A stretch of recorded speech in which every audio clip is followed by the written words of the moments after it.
With me, Nicholas. Nick, which do you prefer? Nick is fine. Okay, Nick Bongers, and you are the advisor for the Oakland Football Club, correct? Correct. Okay. I also play on the team. Okay, what position do you play? Wide receiver. Okay.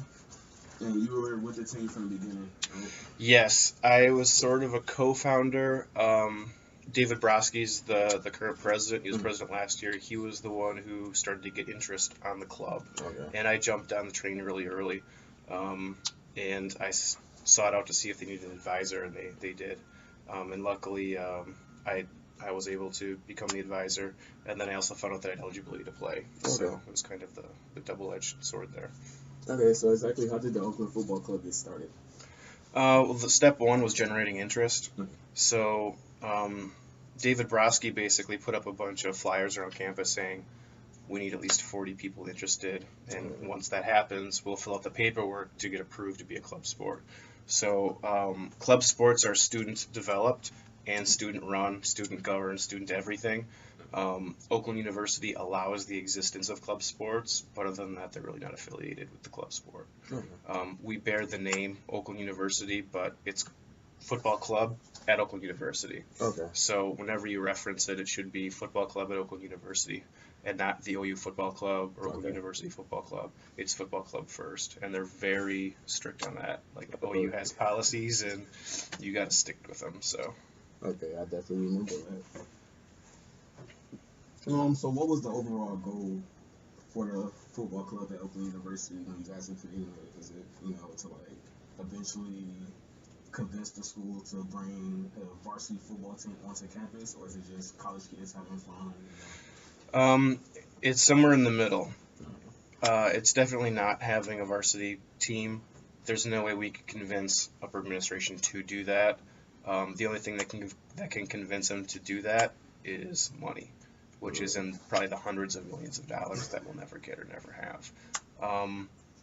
Even if, through some stroke of a miracle, the university said we're having varsity football next year, it wouldn't just take in the players from the club team. There aren't any club team players that are D1 football players. So if we had a D1 program, the club is its own thing. So the club would stay. There would still be a need for club football even if we had a varsity sport. So it's really not our concern at all, and nobody really comments on it like that. But that's really the reality of it. I'm getting a PhD in educational leadership, and I can tell you for one that a president of a university would rather build a new dormitory than build a football stadium. We would rather maintain our golf course on campus. We're giving away grass. People pay to walk on the grass and hit a ball. The upkeep on that's much cheaper and much more profitable than having a football stadium that's only good for football. So the dollars just don't make sense to ever have a varsity team here, unless, like I said, a miracle kind of came through. As far as what our club is focused on doing, it's elevated from having fun. The way that I experienced the gameplay last fall is of a D3 level. It's just the fact that these are D3, D2 football players that go to OU that just can't play football because they go to OU. So we have a club team that can play at a collegiate level against other teams that are in that same boat, and that's the level of competition. So it's not just, show up for a game, throw some pads on, and, throw some bombs to see if we can score some touchdowns. This is not like that. I played a year of D3 NCAA, and the level of competition is the exact same. It's the same level of competition, same level of commitment. Only we don't practice every day. We don't watch film every single morning. We don't tape practices. It's not because it's not funded like that. So in terms of funding, it's not the same as a varsity program. But in terms of talent, I would say it's around D3 talent. Okay, because I sat in. Actually, I've been at 2 team meetings this year, and the second one where the head coaches or the new coaching staff initially was introduced. I could tell that they didn't look at it as a club football team. They looked at it as a football team. Yes. We're another football team. That's kind of one of our pet peeves is when somebody says, "Oh, but it's just club," or when somebody says, "Oh, it's not a real team." It's like, well, these are real bruised ribs, and I'm playing with like a broken wrist and bruised ribs because I love football. Like, just a club doesn't come into play when you get a concussion. Football's football. So just the fact that we're not certified as NCAA doesn't make us any less of a football team. Okay, yeah, that was definitely one of the things that I loved when I came into that meeting and heard those things, because I was a high school athlete as well. I played for Detroit Renaissance, and I'm off in the military now, and so football just kind of came to a stop. And then once I decided I was going to go to Oakland and found out that they didn't have a varsity team, I was kind of upset. But then Chillian Sims, he actually, told me about the club football team, and that's how I became interested in it. Yeah, that's another really big thing about our existence, is that when a student goes to college, even if they don't play football, they want to go to a football game on Saturday. And if they don't, when they go to sign up for a college, they go, well, does that school have football?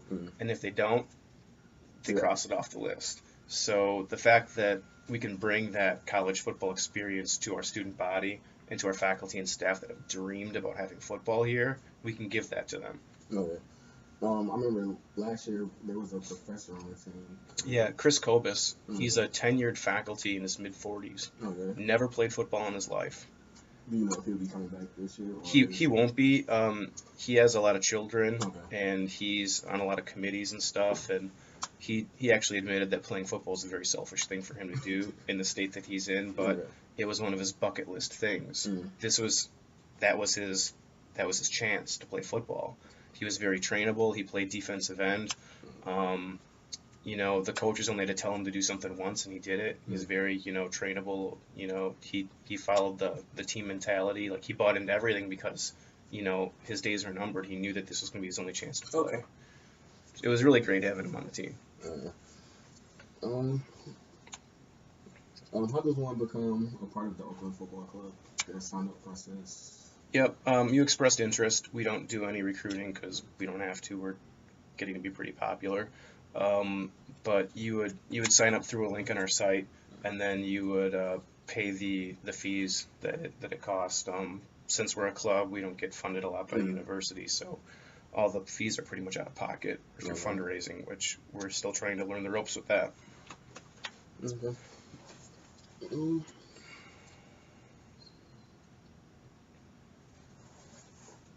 Okay, you just said you guys don't recruit. It's kind of just, Yeah, I mean, if we see somebody in the weight room and we ask them if they've heard about our football club and they say, that they want to join, that's one way of recruiting, but that's all word of mouth. Okay. A lot of people will hear that we have a football team and they'll be like, I didn't know we had football, I want in, and then that's pretty much the word of mouth is the recruiting. Okay, so there's like no actual... Yeah. Got you. Is the Oakland Football Club, for a football club at Oakland University, is it gender specific, or are there roles for females inside the organization? We have 2 females inside the organization. Kelsey Nolan was with us from the beginning, and she's a game and equipment manager. So she helps us sort out things when a lot of stuff comes in and helps delegate it to players, because the coaches are busy with coaching and the players are busy with playing. A lot of our board members that run the club are also players. So somebody like Kelsey is crucial to the day-to-day procedures of the club. We also have someone named Courtney Chrisman who helps on our game days, and she takes stats. So one thing on our NCFA website is after a game you can post stats. Somebody got 4 touchdowns or whatever, or tackles. Those things get posted. You could be an NCFA Player of the Week, or you could be an MVP at the end of the season. Last year we were too busy to upload those stats, and it's something that was missing from the recognition of our players. So we're focusing on like giving Courtney those responsibilities with the team this year, and also handling who's taking film and how it's done and how we can upload it, and just the extra things that doesn't fall under the responsibility of a coach or a player. When we sometimes in the Oakland Center, we have a table where we kind of like show off a football helmet and kind of use as an info station for the football club. And sometimes we get some females coming up to us and say, I want to sign up. And we say, okay, well, give us your email and we'll send you information. She goes, but I'm a girl. And I'm like, well, we'll train you just like any other football player. You just have to be willing to take the hits, or you'll have to fall into whatever role you fall into, but we will accept you as a football player. They're like, but and they like go on and run off. Like they expect to be turned down, but if there's a female football player that wants to play, we don't We don't segregate or discriminate in any kind of way like that. Okay. That's good. Yeah, I forgot her name. It was Dominique. I forgot her last name, but she played defensive tackle for my high school football team, and she was maybe 14, but she played with her heart. Mm-hmm. So, what type of teams do you guys play against? I remember earlier you saying it seems like a D3 league, but The NCFA has 26 teams, okay. and it would probably benefit you to go to the NCFA website. Okay. There are teams in this league that have varsity programs, like Ohio State, Miami, Ohio. There are also teams that had NCAA teams that no longer do, like UW-Milwaukee. They had a team in the 70s. There's the Winter Park has Rollins College, and Rollins College used to have an NCAA team that played Florida State in Florida. And Okay. they no longer have a varsity program, so they're part of the NCFA. There are also teams that don't have varsity sports. I'm not sure if you're familiar with U of M Flint, but they don't have any varsity sports because they're a satellite campus of U of M Michigan. So any sports that U of M has to be club. So the league was basically made for teams that need a club football team for one reason or another. And those are the kinds of teams that we play. Okay. And traveling to those games and everything like that comes out of the club's pocket, or does the league help fund those type of things? The league doesn't fund anything. Okay. Basically, you pay the club pays around $900 a year to become a member of the league. In doing so, you get put into a conference. We're in the Great Lakes East Conference, and we play Flint, Ohio State, Wright State, and Miami, Ohio. Those are the four other teams that we play against in our conference. They schedule those for you, and you basically fill in all the other games around that. Okay. So we might be playing, actually we are playing Concordia this year, their JV team, they're D3 NCAA. We're also playing Defiance in Defiance, Ohio. They're another NCAA team. So as a club team, we can play anybody. Okay. We can play Wayne State if we wanted to. We get smoked. Like, you have to pick out teams that you think that you would be equally matched. We're not stupid. But we can play anybody. We can play semi-pro teams, although a lot of those weekend warrior type people are like adults over 22 years old. They're out for blood. Like, when they throw those pads on, they don't want to win a football game. They want to hurt somebody. So when you're a club and you can play anybody, you have to be very keen on the opponents you have. And being part of the NCFA gives you that foundation where the teams that you're playing are on the same level as you, they're on the same talent level as you, and they're looking to play with the same integrity that your team is. Okay. There are teams in the NCFA that are fully funded by their university, like Rollins College. They're in Chicago, and I forgot the name. Robert Morris University. They're funded like a varsity football team. Okay. Like, they got everything. Like, when they play an away game, they get the best coach bus. They stay in a hotel over the night before. They rent out the best facilities. It's a private college, very small student body, one building, but they've got the dollars. Okay. So there are teams in our league that are spoiled, and then there's teams like us who are paying out of pocket. So as far as how different teams in our league get funded, it's all over the board. Okay. And how does traveling to those games work, like for Oakland specifically? For us, we take coach buses to our away games. The only away game that we don't take a coach bus to is Flint, because it's a 30-minute drive. So we drive separate to that game. But basically, we look at our budget and we rent a coach bus for our away games. And usually the club fees that we charge, combined with the money that we fundraise, pays for those coach buses. Okay. And for us to drive to Milwaukee, it's like $6,800. To go to Ohio State, it was like $3,800, Okay. and that's for one coach bus. We had 35 guys, so if we have close to 60 guys, we're gonna have to get 2 coach buses. Then your price is double. Okay. So it's expensive to drive to away games. We get around $4,000 or $5,000 from the rec sports department. Those funds cannot cover travel, so it has to come from our pockets. Okay. And do you guys leave like the day before or the day of the game, early that morning? Unless it's more than a 5-hour drive, we leave the day of. Okay. If it's more than like Milwaukee's an 8.5 hour, 7-hour drive. We stay at a Red Roof Inn. They're one of the NCFA sponsors. They give us a discount. Okay. So we stayed at a Red Roof Inn the night before, and then we woke up, had breakfast, did a walkthrough at a park, like at a public park, and then found the field, had lunch, and then we played the game. Okay. And do you guys play on, like, say you play a team like Ohio State's, their club team, do you play on the varsity football field? Or? It depends on the availability. So Miami, Ohio has an awesome stadium. And when we play Miami, Ohio, we'll play on their varsity field. Okay. But because of that, when we play them, it probably won't be on a Saturday afternoon, unless their varsity team has an away game. Okay. So Ohio State, for example, they couldn't get availability, but it's on their responsibility list to find a field if they can't use one on campus. Okay. So we played them in Xenia, Ohio last year. No locker rooms, no showers, no anything. So we had to find a local school to use for a locker room and shower. Okay. So that was up to us. Okay. And we kind of talked about this earlier, but do you consider yourself and the players on this team college athletes?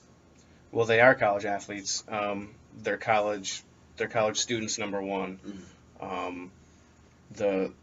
The team and the NCFA operates under all of the NCAA rules, and the NCFA has a couple of rules to either negate or improve on the NCAA rules, like one being a lot of club teams play on high school fields, so if it's not wide enough, or like NCAA has a skinnier post by a little bit, so it's acceptable in the NCFA to have a wider post like a high school.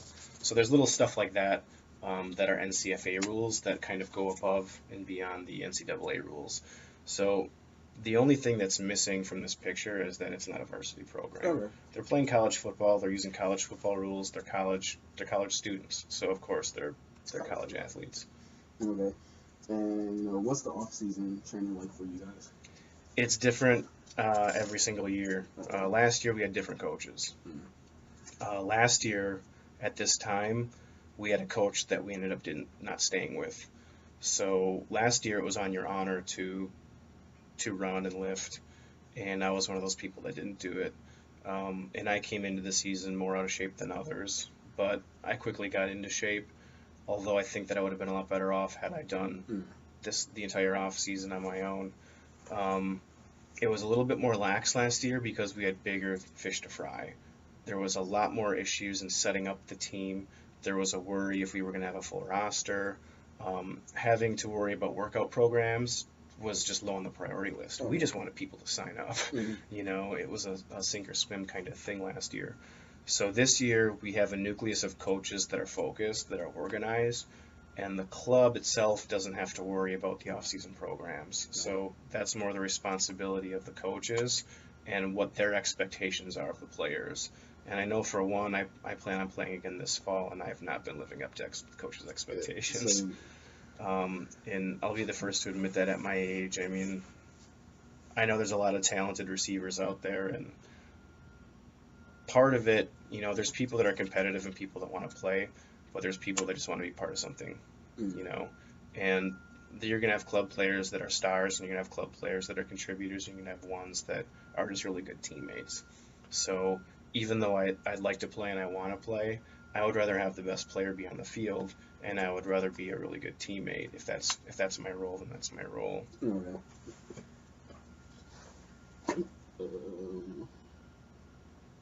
I know this is a new team, but have you guys created any rituals yet that you plan to keep this year? Yeah, we had a few last year, and there was a few that didn't catch on, but we play our games at the Auburn Hill Civic Center field, which is across the street on Squirrel Road. So if you park on Pioneer, you can, in those overflow lots, you can walk to the field. Okay. The parking is very limited at our football field, so the team basically decided to change at the rec center and then drive our cars to the gravel lot on Pioneer Road. And then once the whole team was there, we would walk across the street, walk across Squirrel Road, walk down the street, and then walk through the parking lot, through the game field parking lot to our game field. And we weren't really expecting much from it, but the first time we did it was for our black and gold scrimmage, which was a night kind of scrimmage to show off the team. And there were tailgaters. There was like hundreds of tailgaters, and nobody was really expecting where we were going to come from. but we came out of the woods and people started to look and people just started going nuts. You know, they were like trying to hand us beers and you were like, there's no alcohol allowed on that. It's a public park. You can't really have alcohol there. So I'm trying to like bite my tongue because I'm the advisor and I don't want to get our club in trouble for having tailgaters doing this. We got an email about it later.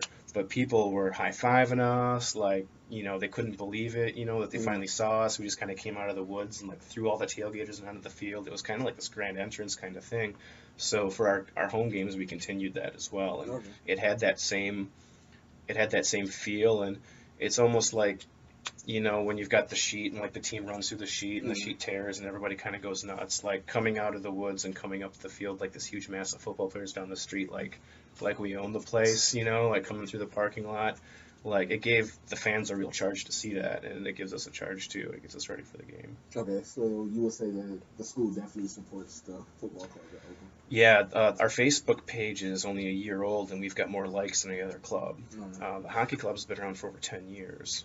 And the hockey club is really popular, but we've got more likes than they do on Facebook. So if that's any indication on how popular we are, like we've beat them and they've been around for 10 years, we've only been around for a year. So that's encouraging to us as a club that, you know, that hopefully we're not just a flash in a pan now. It's more of a sustainability kind of issue where we want to ride that high and, you know, do more things in OU to make it more engaging for people to come and support us. Okay.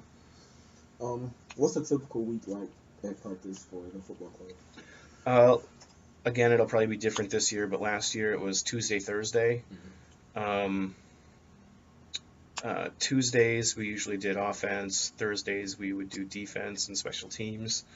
There wasn't always a clear schedule for what we were doing at practice because we came out with our practice schedule after people signed up for fall classes. So some of our players had class on Tuesday nights, some of our players had class on Thursday nights. It was really difficult to get the whole team at practice, and that's something we're looking to go around this year where we've got Monday, Wednesday, Friday night practices.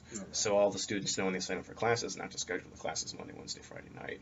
Unless you're a senior and the only class you need is on a Wednesday night, like that's an exception.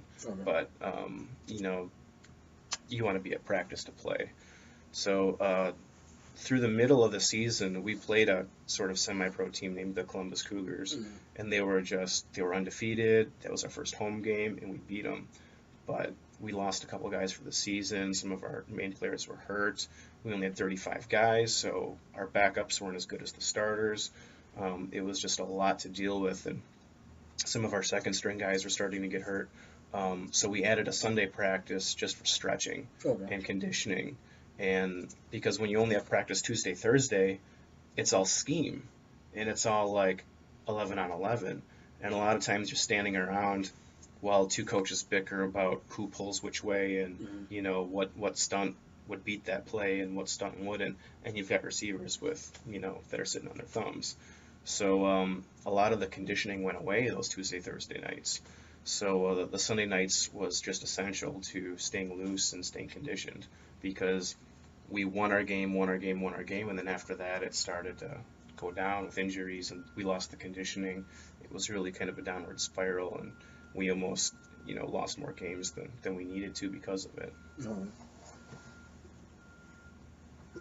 The coaching staff this year is pretty new. Can they say the expectation for you guys this year so far? They did, and they came out with the contracts. Did you see the contracts? Yeah. It would have been nice for the club to see those contracts before they were given to players, but it was nice to see that they have goals for the students, and they have expectations of quality, and we're trying to teach them about the OU way, and they're aware of it, and they're right on board with it. But basically, you know, we want to make it mean something to somebody to put an Oakland University jersey on, because we've been around since 1957, and this is only our second year.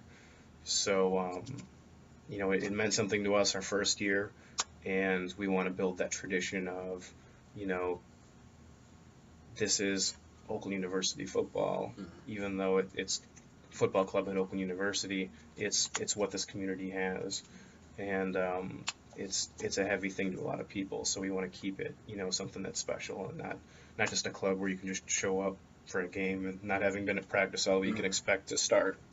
Even if you're a star player, it's not going to cut it. And does the club, do they do any community activities or like community service, fundraising events in the community? Yeah, we do fundraisers. Like I said, we're still kind of learning the ropes on it. We did one at Classic Lanes, and we partnered with the Vitality Dance Club for that. The Vitality Dance Club actually does our halftime shows. They do dance routines at our halftime shows. So it made sense to do a fundraiser with them. We're doing a fundraiser at Coolio, which is on the corner of Walton and Squirrel. It's like a frozen yogurt place, and they're going to give us 15% of the profits. In terms of community service, we threw a Super Bowl party for Pontiac Youth Football, and we've made appearances before at youth football games and stuff like that in Brandon. Last year, we were just so we didn't have time for it, to be honest. But the level of club that we are is tiered, so the more community service hours we do, the more club budget we're allocated by Oakland University. So we need to maintain a certain level of community service to keep our, I think it's like $4,000 of funding. So if we don't, you get bumped down to like 2,000 or 1,500. So it's a necessity, but it's also something that advertises for us. When you shake a little kid's hand or give them sign something, they're going to grow up thinking that they want to play football. They want to go to Oakland University and play football, so they'll be playing for us. So it's a good move all the way around. And I was looking at the Facebook page that you guys have, and I had to work, so I wasn't able to make it. But the combine, on a scale of 1 to 10, like what would you rate it as far as being successful? Man, I would give it a 9. I won't call it perfect because we didn't film it. We brought a camcorder and didn't film it. We invited Channel 4 News to come out here and do a piece on it. They didn't show up, so it's definitely not a 10. It's really hard for me to give something a 10, but it was good. I need to see what time it is really quick. I'm sorry. Okay, it's only 2. It was good. I had a PhD thing for my class, so I couldn't compete in it. So I ended up showing up late. And I was intimidated by the level of talent that we had. I don't know. I started our first 2 games last year at wide receiver, and then, kind of fell down the depth chart or whatever. But I still considered myself a contributor to the team. I saw like 15 wide receivers, and they were all fast, and they all had hands. In fact, our quarterback from last year had never played quarterback before, Brandon Tucker, and he was kind of forced into the role because he was such a good athlete, and he performed really well at quarterback.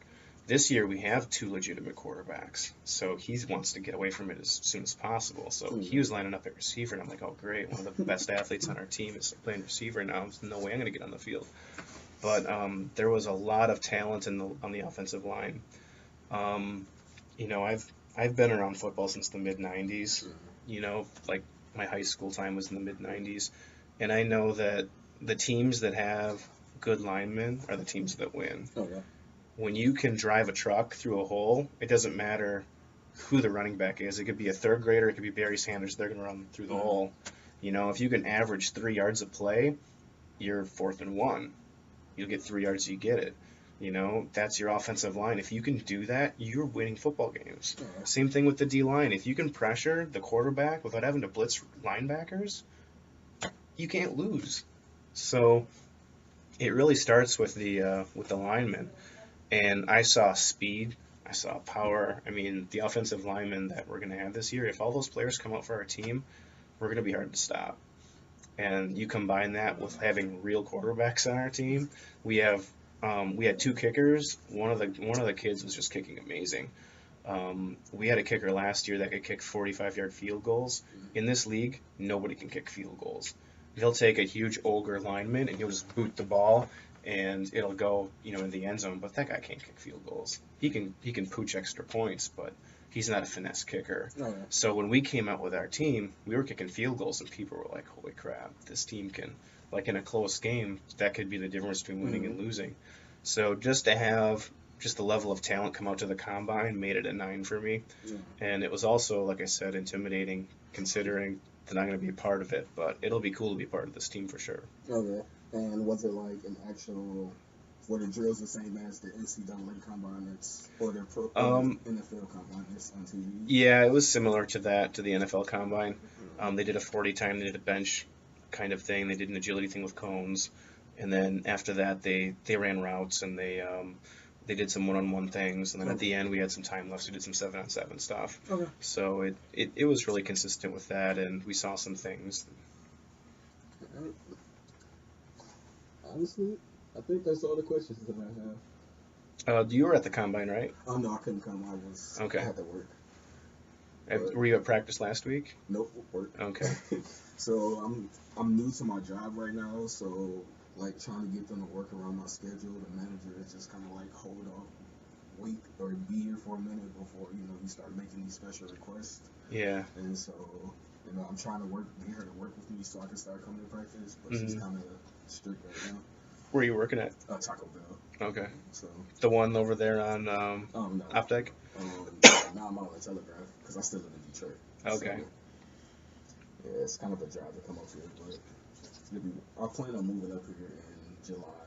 I haven't moved up here yet because I pick my little sisters up from school every day, so it's no point in me moving up here and still having to drive to Detroit every day. Yeah. So once she graduates in June, so I'm gonna start looking for apartments and hopefully be able to move up here. Yeah, college football is different than high school, even at the club level. We had guys talking about like what they did in high school, and whenever something came up with the club last year, like, well, in high school we did this. It's like, come on, man, high school, are you kidding me? And now that those guys are a year in, I think that their memories of high school aren't held as close to them as what we have now. And when you look back on like football in your life, you're probably not going to remember what you did in high school. Those are for people who didn't go on to play football. Like the people that didn't go on to play college. Like if you ever talk to a college football athlete, they won't brag about what they did in high school. They'll talk about what they did in college. Okay. And since we're a new team, and we're a part of OU history basically, that has that extra level of dimension. Like, U of M, like if you're a Wolverine, like you're part of a tradition that's already been set. Like you basically have to fill the shoes of the previous guys, but we are the previous guys. Like we're basically the pioneers of football here. Okay. So that means something to the community. It means something to you as a player. And when you retire and you've got grandkids, and if we ever have a varsity football team, you can say that, I was one of the first people to wear that jersey.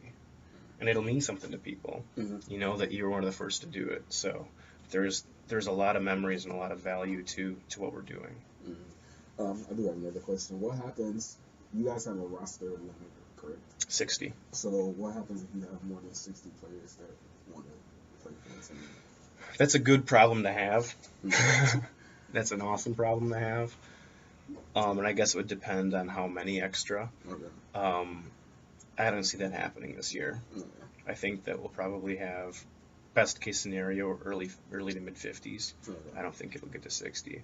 And we're at that point right now where a lot of people come to the combine, a lot of people come to the practice, but when the rubber meets the road and they have to pay their fees, they can't afford it. Okay. And it's like, well, you could have been fundraising this whole time. We've got ways for you to fundraise if you can't afford it. So you need to tell us if it's going to be a problem. Like we've been depending on you, been showing up to practice, now you're like, I can't play. So we had a bunch of players that did that to us last year. We were looking at like over 40 guys last year. Okay. Ended up being 35. So the number I think is in the mid 50s right now, and I'm expecting it, to be less than that. But there also might be a freshman that comes in September and says, hey, I want to play football. I just heard about you guys. Where do I sign up? So if we don't have 60 guys, we might be able to add them in. But if the coaches say, you know what, we've been practicing since the summertime, it'll take too long to get this kid up to speed, so we're just going to have him sit and hold until next year. Okay. So that'll be up to them. They'll still be able to be part of the club. They'll still be able to show up to practice, get to know things. But as far as getting them in games, it's going to be a little tough. Yeah. So, the roster amount's 60. We can add players until November 1st. Okay.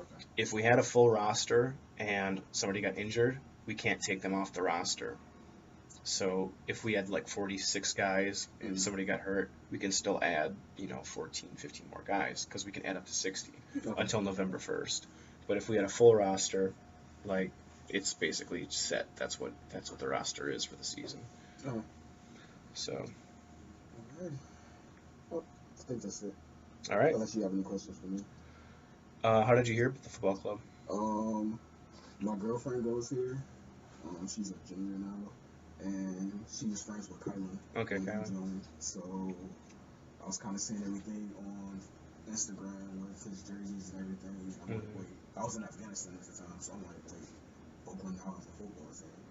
And so I kind of, got excited about that, the fact that I was coming here and I was going to be able to, possibly play football. So. What branch were you in Afghanistan? I'm in the Army Reserves right now. Okay. So. Do you know Brad Boone? No. He's from up around Flint area. But Brad Boone's number 66 is one of our guards. Okay. And he's done Afghanistan a few times. He might be actually going back this fall, but having military was really good for our team. In fact, that played a factor in getting the coaches we have. Coach Pickney is military. Have you told him that you're military? No, not yet. All right, well, you should. That'll probably give him some, some confidence as to who you are. Coach Johnson's also military. Okay. He's the older looking guy. If you've ever seen Grey's Anatomy, he looks like the old chief. Yeah. He's that guy. Okay. He's got military experience as well, and I think that that's really important for a football team, because especially when you don't have direct contact with players throughout the whole week, it takes that kind of mentality to get everybody behind what the vision is, what the motivation is, and what it means to other people that you're doing what you're doing. That all kind of goes back to military, basic beliefs. Yeah. So I like the fact that they bring that to the table and they coach football. So yeah, that's really cool.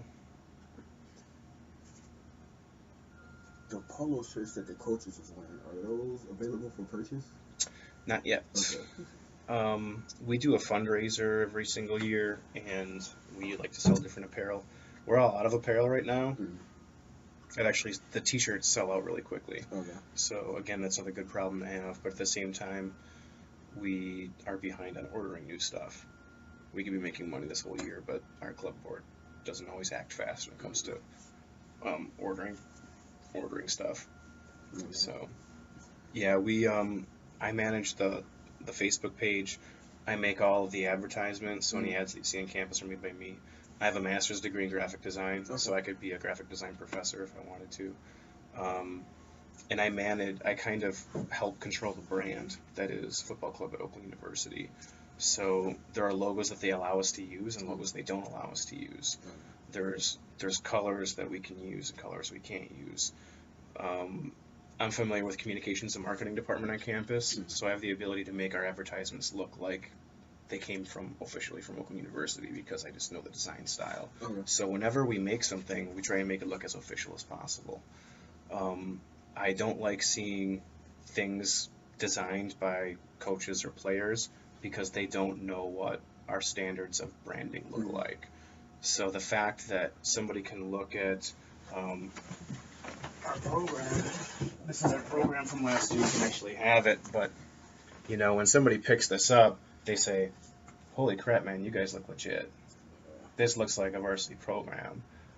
And it's because, this is the way that we portray ourselves. This is the level that we're handling our look. And I'm very protective of that. Okay. How does this doesn't have to be? That's fine.